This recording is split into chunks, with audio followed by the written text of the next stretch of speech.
आगे बढ़ते हैं। ब्रेकिंग न्यूज यूपी से। उत्तर प्रदेश में बीते 24 घंटे में कम से कम 6 पुलिस मुठभेड़ हुए हैं। जी हां, गाजियाबाद में 2 शातिर अपराधियों को पुलिस ने एनकाउंटर के बाद गिरफ्तार कर लिया है, जबकि मेरठ में बीते 24 घंटे में 3 एनकाउंटर्स हुए हैं। बदमाशों को पैर में गोली लगने के बाद उनको गिरफ्तार किया गया। ऑपरेशन लंगड़ा। मथुरा में गो तस्करी से जुड़े एक बदमाश को पुलिस मुठभेड़ में घायल करके गिरफ्तार कर लिया गया। ग्रेटर नोएडा में भी एक आरोपी को पकड़ा गया है। ये देखिए जरा 3 तस्वीरें, तीनों में समानता क्या है नजर डालिए और बताइए खुद। तीनों लंगड़ा रहे हैं, ऑपरेशन लंगड़ा है।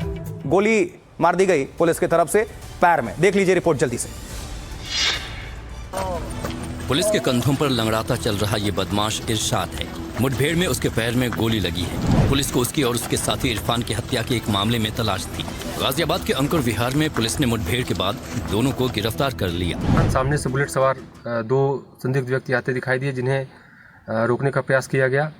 दोनों व्यक्तियों ने अपने पास रखे असलहों से पुलिस टीम पर जान से मारने की नीयत से फायर किया। जवाबी आत्मरक्षात्मक फायरिंग में इनमें से दोनों के पैर में गोली लगी। मेरठ में एक ही दिन में तीसरी मुठभेड़ हुई। यहाँ तमंचा बरामद करने गई पुलिस की टीम पर फायरिंग हुई। जवाबी फायरिंग में नाजिम नाम का बदमाश पैर में गोली लगने से घायल हो गया। नाजिम के पास से घटना में प्रयुक्त स्कूटी भी बरामद की गई है। वे इसके ऊपर 9 से अधिक मुकदमे पंजीकृत हैं पूर्व से ही। मथुरा में भी लंगड़ाता चल रहा ये शख्स गो तस्करी का आरोपी है। 25,000 के इनामी बदमाश को पुलिस ने एक मुठभेड़ के बाद गिरफ्तार कर लिया। उसके पास से हथियार और बाइक बरामद की गई। देखिए, साल 2025 खत्म होने को है और उत्तर प्रदेश में इस साल भी कई अपराधियों को मुठभेड़ में या तो मार गिराया गया, यानी ढेर कर दिया गया, या तो गिरफ्तार किया गया। थोड़ा आंकड़े पहुंचा देते हैं आप सभी तक, नजर डालिए जल्दी से। देखिए, यूपी में योगी आदित्यनाथ के सत्ता में आने से 14 अक्टूबर 2025 तक पुलिस और अपराधियों के बीच 15,726 एनकाउंटर्स हो चुके हैं। मुठभेड़ 14 अक्टूबर 2025 तक है ये। उत्तर प्रदेश सरकार के मुताबिक इन मुठभेड़ों में 256 कुख्यात अपराधियों को पुलिस ने मार गिराया है। 10,324 अपराधी घायल हुए हैं और 31,960 अपराधी गिरफ्तार किए गए हैं। सबसे अधिक मुठभेड़ मेरठ जोन में हुई, जहां 4,453 मुठभेड़ में 8,312 गिरफ्तारियां हुई हैं और 3,131 अपराधी घायल हुए हैं और 85 काम तमाम ढेर। 2 पुलिसकर्मी भी इस दौरान शहीद हुए और 461 पुलिसकर्मी घायल हुए हैं। और दूसरे स्थान पर आता है आगरा जोन, जहां 2,374 एनकाउंटर्स हुए पुलिस की तरफ से बदमाशों के बीच, जिनमें 5,631 गिरफ्तारियां हुई और 816 अपराधी घायल हुए, 22 अपराधी ढेर, 59 पुलिसकर्मी घायल हुए। और तीसरा स्थान रहा वाराणसी जोन का, जहां 1,108 मुठभेड़ हुए। वाराणसी जोन में 2,128 गिरफ्तारियां हुई, 688 अपराधी घायल हुए और 27 अपराधी ढेर। इन मुठभेड़ों में हमारे 99 पुलिसकर्मी घायल भी हुए। लखनऊ जोन में 846 मुठभेड़ हुए, जिनमें 17 अपराधी ढेर हुए। प्रयागराज जोन में 572 एनकाउंटर्स हुए, जिनमें 10 अपराधी मार गिराए गए। यूपी। और अब शाम 4 बजे की क्राइम से जुड़ी 4 बड़ी खबरें अपराध की दुनिया से। देखिए,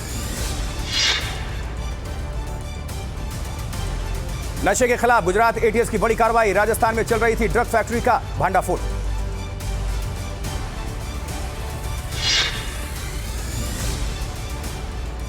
दिल्ली एनसीआर में करीब 23 लाख की साइबर ठगी का खुलासा हुआ है। फर्जी स्टॉक ट्रेडिंग ऐप के जरिए कर रहे थे ये ठगी।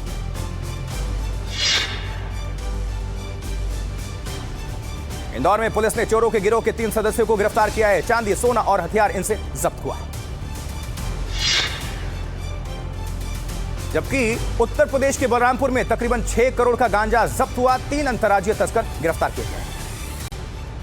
और अब आपको बता देते हैं कि लद्दाख की गलवान घाटी, भारत चीन की झड़प का यह मामला क्या है। थोड़ा फ्लैशबैक में आपको लिए चलते हैं। देखिए, गलवान घाटी में भारत द्वारा अपने एक एयरबेस तक सड़क बनाने का चीन विरोध कर रहा था। चीन इसे अपनी जमीन के दावे को चुनौती के तौर पर देख रहा था। इसी तनाव के बीच 15 जून को गलवान घाटी में भारतीय और चीनी सैनिकों के बीच आमना सामना हुआ, यानी झड़प हुई। भारत के 20 सैनिक हमारे शहीद होते हैं, जबकि चीन ने सिर्फ 4 की मौत की बात स्वीकारी। पहले तो मान ही नहीं रहा था, बाद में इसने स्वीकारा, लेकिन सूत्र बता रहे थे कि बहुत ज्यादा उनके सैनिक मारे गए थे, क्योंकि कई रिपोर्ट्स के मुताबिक चीन के 43 सैनिकों के मारे जाने की खबर आई थी। और इसके बाद लद्दाख मोर्चे पर भारत और चीन ने अपनी तैनाती काफी बढ़ा दी। दोनों देशों के सैनिक काफी समय तक एक दूसरे के सामने मोर्चा लिए खड़े थे। जनवरी 2021 में सिक्किम के नाकुला पास में भी दोनों पक्षों के बीच झड़प हुई थी। दिसंबर 2022 में अरुणाचल के तवांग सेक्टर में दोनों देशों के सैनिक भिड़े और इसके बाद तनाव कम करने के लिए दोनों पक्षों के बीच कोर कमांडर स्तर की 21 दौर की वार्ता हुई। इस बीच सीमा विवाद पर दोनों देशों के वार्ताकारों की मुलाकात के बाद सैन्य मौजूदगी घटाने पर सहमति किसी तरह बनी थी। और अब राजनीति जगत में क्या हलचल है, जानने का वक्त है। 4 बड़ी खबरें सियासी। प्रधानमंत्री नरेंद्र मोदी से मिले कांग्रेस नेता अधीर रंजन चौधरी और अधीर ने कहा कि मुलाकात बंगाली प्रवासी मजदूरों पर हमले को लेकर हुई। अधीर रंजन चौधरी ने कहा बीजेपी शासित प्रदेशों में प्रवासी मजदूरों के साथ अत्याचार हो रहा है। बीएमसी चुनाव के लिए महायुति में सीट बंटवारे का फॉर्मूला तय। भारतीय जनता पार्टी 137 सीटों पर और शिवसेना 90 सीटों पर लड़ेगी चुनाव।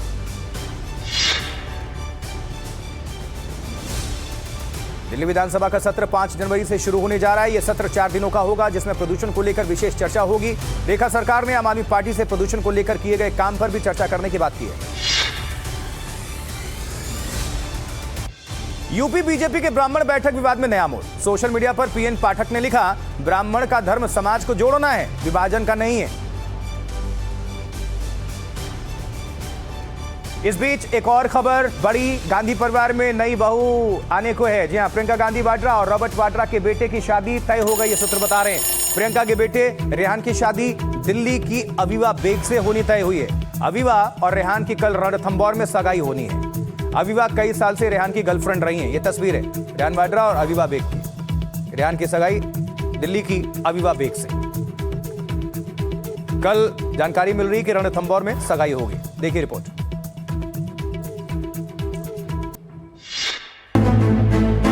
गांधी वाड्रा परिवार में नया सदस्य जुड़ रहा है। कांग्रेस सांसद प्रियंका गांधी और कारोबारी रॉबर्ट वाड्रा के बेटे रेहान वाड्रा की कल सगाई हो रही है। दिल्ली की ही रहने वाली अवीवा बेग उनकी दुल्हन बनेंगी। राजस्थान के रणथंभौर में कल सगाई समारोह का आयोजन होगा। अवीवा दिल्ली की ही रहने वाली हैं और रेहान के साथ दिल्ली के प्रतिष्ठित मॉडर्न स्कूल से पढ़ी हैं। अवीवा ने ओपी जिंदल ग्लोबल यूनिवर्सिटी से मीडिया कम्युनिकेशन और जर्नलिज्म में डिग्री हासिल की। रेहान की तरह उन्होंने भी फोटोग्राफी में अपनी एक अलग पहचान बनाई है। उनकी खींची तस्वीरें राष्ट्रीय अंतर्राष्ट्रीय प्रकाशनों में छपती रही हैं। फोटोग्राफी में प्रकृति के प्रति अवीवा की रुचि और प्रेम दिखता है।